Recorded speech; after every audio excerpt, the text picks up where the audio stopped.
សួស្តីអ្នកទាំងអស់គ្នាខ្ញុំអាចមានស្វាយលីចឹងឯណាខ្ញុំនឹងតភាគទី3នៃរឿងសាលាមើលថែក្មេងអញ្ចឹងមុននឹងតសាច់រឿងយើងសូមអ្នកទាំងអស់គ្នាជួយ Subscribe ម្នាក់មួយផងណាដើម្បីទទួលបានភាគថ្មីៗ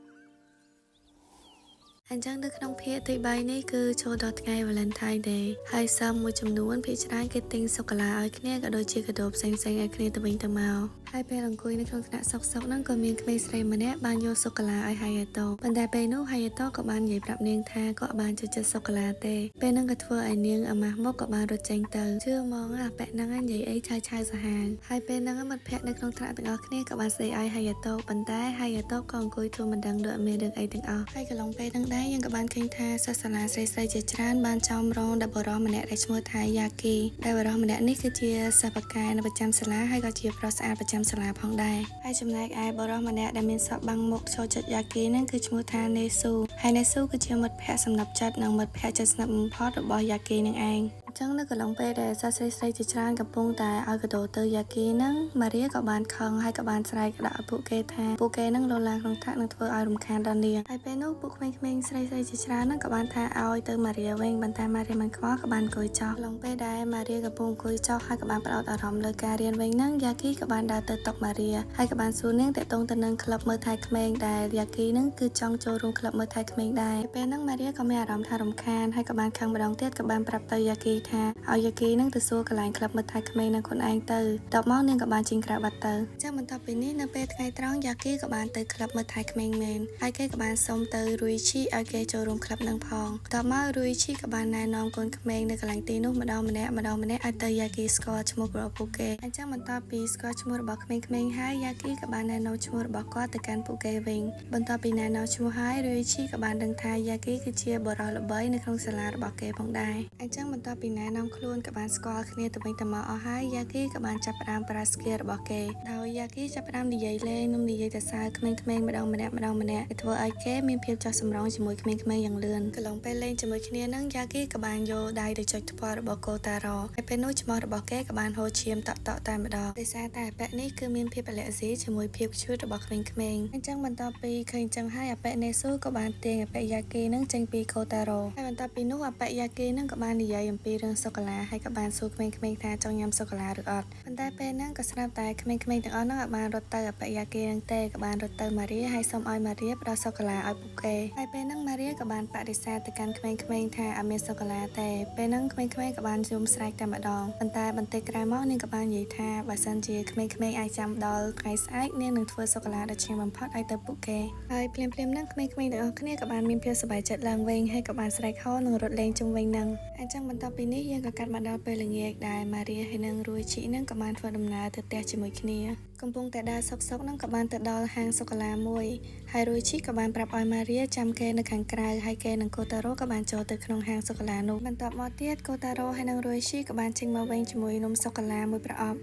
់ហើយបន្ទាប់មក Ruichi ក៏បានប្រាប់ឲ្យ Kotaro ឲ្យសូកូឡានោះទៅកាន់ Maria ដែលជាថ្លៃអរគុណក្នុងការមើលថែក្មេងៗនៅក្នុងថ្ងៃនេះហើយបន្ទាប់មកទៀតពួកគេក៏បាននិយាយពាក្យលាទៅកាន់គ្នាក៏បានដើរទៅផ្ទះរៀងខ្លួនបន្ទាប់ពី Ruichi ហើយនិង Kotaro បានដើរផុតនឹង Yuki ដែលជាមិត្តរួមថ្នាក់របស់ពួកគេក៏បានមើលឃើញសកម្មភាពរបស់ពួកគេពីចម្ងាយផងដែរហើយ Yuki ក៏បានគិតក្នុងចិត្តថាប្រហែលជាពួកគេនឹងកំពុងតែដេតគ្នាហើយបានឲ្យសូកូឡាឲ្យគ្នាពីនេះនៅពេលដែល Kotaro ហើយនិង Ruichi ទៅដល់ផ្ទះនឹងលោកស្រី Yuko ក៏បានរៀបចំសូកូឡាមួយថាឲ្យគេផងដែរអញ្ចឹងបន្ទាប់ពីពួកគេនិយាយពីអរគុណទៅកាន់លោកស្រី Yuko ហើយKotaro ក៏បានចាប់សូកូឡាមួយដុំយកទៅឲ្យ Ruichi ដោយ Kotaro ចង់បញ្ចុក Ruichi ដោយផ្ទាល់បន្ទាប់ពី Ruichi បានញ៉ាំសូកូឡាហើយពួកគេក៏មានការសប្បាយចិត្តទាំងអស់គ្នាតែម្ដងអញ្ចឹងកាលពីត្រង់ចំណុចនេះសាច់រឿងយើងក៏បានចូលមកដល់ថ្ងៃស្អែកនៅក្នុងកន្លងថ្ងៃស្អែកហ្នឹងពួកសិស្សទាំងអស់គ្នានឹងបានប៉ះម៉ោងកីឡាហើយដោយសារតែចូលដល់រដូវរងាផងនោះក៏ធ្វើឲ្យសិស្សទាំងអស់គ្នានឹងឈរឡើងញ័រខ្លួនតែម្ដងលើកលែងតែ Hayato ប៉ុណ្ណោះដែលអប៉ិ Hayato នឹងឈរឡើងធម្មតាហើយដោយអត់មានរឿងអីកើតឡើងហ្មងដែលកន្លងពេលដែលពួកគេទាំងអស់គ្នាកំពុងនិយាយលេងមួយគ្នាសុក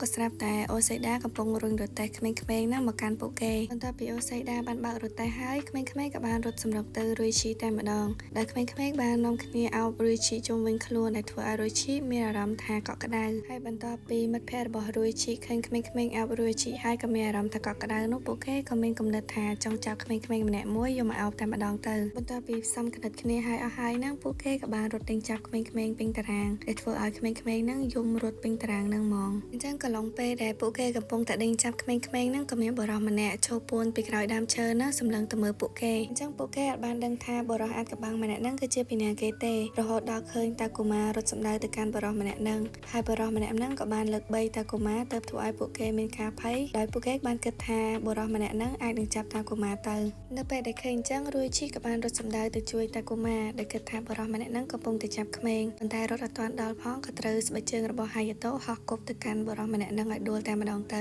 ពេលហាយាតូហ្នឹងទឹកដៃមិនធម្មតាហ្មងនៅពេលដែលឃើញអាប៉ែហ្នឹងដួលទៅលើដីហើយហ្នឹងរួយឈីក៏បានរត់សម្ដៅទៅជួយពួកគេបន្ទាប់មកក៏បានដឹងថាបរិសអាកបាំងហ្នឹងគឺជាប៉ារបស់តាកុមារបន្ទាប់ពីរឿងកើតហេតុហ្នឹងលោកគ្រូកេឡាក៏បានដើរមកដល់ហើយក៏បានផ្លុំកញ្ចែឲ្យសិស្សៗបំបែកជួរគ្នារត់ទៅហាត់ប្រាណបន្តហើយចំណែករួយឈីហើយនិងហាយាតូហ្នឹងក៏បានលើកសែងប៉ារបស់តាកុមារហ្នឹងទៅកន្លែងសម្រាកអញ្ចឹងបន្ទាប់ពីប៉ារបស់តាកុមារដឹងខ្លួនហ្នឹងពួកគេក៏បានសុំទោសទៅកាន់គាត់ហើយប៉ារបស់តាកុមារក៏មិនបានប្រកាន់ទោសបីអីដែរហើយគាត់ក៏បានសុំទោសទៅពួកគេវិញដែរដែលគាត់បាននិយាយថានេះក៏ជាកំហុសរបស់គាត់ដែរដែលហុំមុខចិត្តតែម្ដងដែលធ្វើឲ្យពួកគេគិតថាជាអ្នកចាប់ក្មេងនៅពេលឃើញអញ្ចឹងហើយរួយឈីក៏បានសួរទៅកាន់ប៉ារបស់តាកុមារថាគ្រាន់តែមកជួបកូនសោះហេតុអ្វីចាំបាច់ពាក់ម៉ាស់ហើយនឹងហុំមុខចិត្តអញ្ចឹងពេលនោះអូសេដាក៏បានប្រាប់ទៅពួកគេថាតើរួយឈីនឹងអត់ដឹងទេថាប៉ារបស់តាកុមារគឺជាតារាល្បីប្រចាំប្រទេសជប៉ុនហើយពេលនោះប៉ារបស់តាកុមារក៏បានបកស្រាយបន្ថែមផងដែរថាគាត់ធ្វើអញ្ចឹងដើម្បីកុំឲ្យទទួលបានការចាប់អារម្មណ៍ពីអ្នកគ្រប់គ្នាច្រើនដោយសារតែគាត់ចង់មកជួបកូនគាត់ស្ងាត់ៗនោះហើយគាត់ក៏បានបន្ថែមផងដែរថាដោយសារតែថ្ងៃនេះគឺជាថ្ងៃ Day Off បន្ទាប់ពី6ខែដែលគាត់ថតរឿងចឹងហើយគាត់ចង់ចំណាយពេលខ្លះមកមើលកូនរបស់គាត់ឮចឹងហើយរួយឈីក៏មានគណិតមួយហើយក៏បាននិយាយថាបើសិនជាគាត់មកលេងពួកគេចឹងហើយសូមឲ្យគាត់ចូលរួមលេងជាមួយក្មេងៗនិងមើលថែពួកគេមួយថ្ងៃពេញតែម្ដងទៅហើយពេលនោះគាត់ក៏បានយល់ព្រមចឹងរួយឈីក៏បានហៅតាកុមារហើយនិងកាស៊ូម៉ានឹងមករកប៉ាប៉ារបស់គេអញ្ចឹងដោយសារតែតាកុមារហើយនិងកាស៊ូម៉ាខានជួបប៉ាប៉ាគេរយៈពេល6ខែហ្នឹងទៅពេលដែលប៉ារបស់គេលើគេ3ហ្នឹងក៏ធ្វើឲ្យគេអត់ចំណាំទេហើយក៏បានស្រែកយំខ្លាំងនេះក៏ធ្វើឲ្យប៉ារបស់គេអន់ចិត្តហើយក៏បំរុងនឹងចាក់ចេញវិញនៅពេលដែលឃើញអញ្ចឹងហើយហ្នឹងរួយជីក៏បានចូលទៅធ្វើអន្តរាគមន៍ក៏បានបញ្ចុះបញ្ចូលអាប៉ែហ្នឹងឲ្យព្យាយាមរកល្បែងលេងផ្សេងៗមកលេងជាមួយពួកគេដើម្បីធ្វើឲ្យពួកគេមានភាពស្គាល់ជាមួយប៉ារបស់គេវិញលឺអញ្ចឹងហើយអាប៉ែហ្នឹងក៏បានយល់ព្រមបន្ទាប់មកគាត់ក៏បានលេងជាមួយពួកគេជាច្រើនវិធីទាំងជិះកផងទាំងលេងជិះខ្នងផងហើយនឹងលេងធ្វើរទេះរថភ្លើងផងប៉ុន្តែក៏ធ្វើឲ្យតាកុមារហើយនឹងកាស៊ូម៉ានឹងអត់សប្បាយចិត្តទេនឹងទៅមានអារម្មណ៍ថាខ្លាចគេដដែលអញ្ចឹងបន្ទាប់ពីអស់ជម្រើសហើយនឹងក៏ធ្វើឲ្យអាប៉ែនឹងមានអារម្មណ៍ថាសោកសៅមែនទែនហើយគាត់បានធ្វើឲ្យកូនគាត់ចូលចិត្តគាត់វិញបន្ទាប់ពីនោះគាត់ក៏បាននិយាយលាទៅកាន់អ្នកគ្រប់គ្នាហើយក៏បានចាក់ចេញទាំងសោកសៅទៅក្នុងកំឡុងពេលដែលគាត់ដើរទៅវិញនឹងក៏មានសិស្សស្រីម្នាក់បានដើរបុកគាត់ហើយក៏បានចំណាំថាគាត់គឺជាតារាល្បីអញ្ចឹងភ្លាមនោះសិស្សស្រីម្នាក់នោះក៏បានស្រែកយ៉ាងខ្លាំងធ្វើឲ្យសិស្សស្រីផ្សេងទៀតនឹងដឹងថាតារាល្បីមកសាលារបស់ពួកនាងក៏ធ្វើឲ្យពួកនាងចោះមកហើយរោមគាត់ដូចសមោចចឹងឡងពេលដែលក្មេងៗស្រីជាច្រើនបានរោមគាត់និងសុំគាត់ថតឬចុះហត្ថលេខាហ្នឹងគាត់ក៏បានលើសំឡេងតាកូម៉ាហើយនិងកាស៊ូម៉ាស្រែកហៅឈ្មោះរបស់គាត់ថាប៉ាប៉ាអញ្ចឹងនៅពេលដែលគាត់កលេចមើលទៅក៏បានឃើញហាយាតូហើយនិងរុយឈីកំពុងតែពោកូនរបស់គាត់ទាំងពីរដោយពួកគេកំពុងតែដើរសម្ដៅមករកគាត់កន្លងពេលហ្នឹងកាស៊ូម៉ាហើយនិងតាកូម៉ាហ្នឹងក៏បានព្យាយាមស្រែកហៅថាប៉ាប៉ាកុំទៅអីនៅលេងជាមួយពួកគេនឹងហើយនៅពេលនោះពេលលឺអញ្ចឹងហើយគាត់ក៏មានអារម្មណ៍ថាសប្បាយចិត្តហើយក៏ព្យាយាមចេញពីក្មេងស្រីហ្នឹងដើរសម្ដៅទៅរកកូនរបស់គាត់តែដោយសំណាងល្អក៏មានអ្នកគ្រូម្នាក់បានផ្លុំកញ្ចែហើយក៏បានធ្វើឲ្យក្មេងស្រីទាំងអស់នោះត្រឡប់ទៅថ្នាក់របស់ពួកគេវិញដោយអ្នកគ្រូម្នាក់ហ្នឹងមានឈ្មោះថាយូមីហើយគាត់ក៏ជាម្ដាយរបស់តាកូម៉ាហើយនិងកាស៊ូម៉ាផងដែរអញ្ចឹងទៅយើងដឹងថាអ្នកគ្រូយូមីហ្នឹងក៏ជាប្រពន្ធរបស់តារាសម្ដែងម្នាក់ហ្នឹងផងអញ្ចឹងបន្ទាប់ពីពួកគេទាំងអស់គ្នាបានជួបជុំគ្នាអស់ហើយយើងក៏បានដឹងពីមូលហេតុដែលតាកូម៉ាហើយនិងកាស៊ូម៉ាខ្លាចប៉ារបស់គ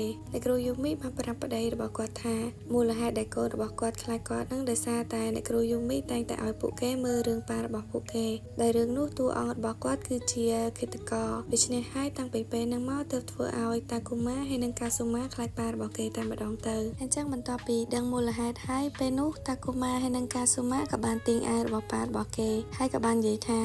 ាប៉ាលេងជាមួយអូនមកនេះក៏ធ្វើឲ្យប៉ារបស់គេមានអារម្មណ៍ថារំភើបហើយក៏បានយំអោបពួកគេទាំងពីរនាក់តែម្ដងទ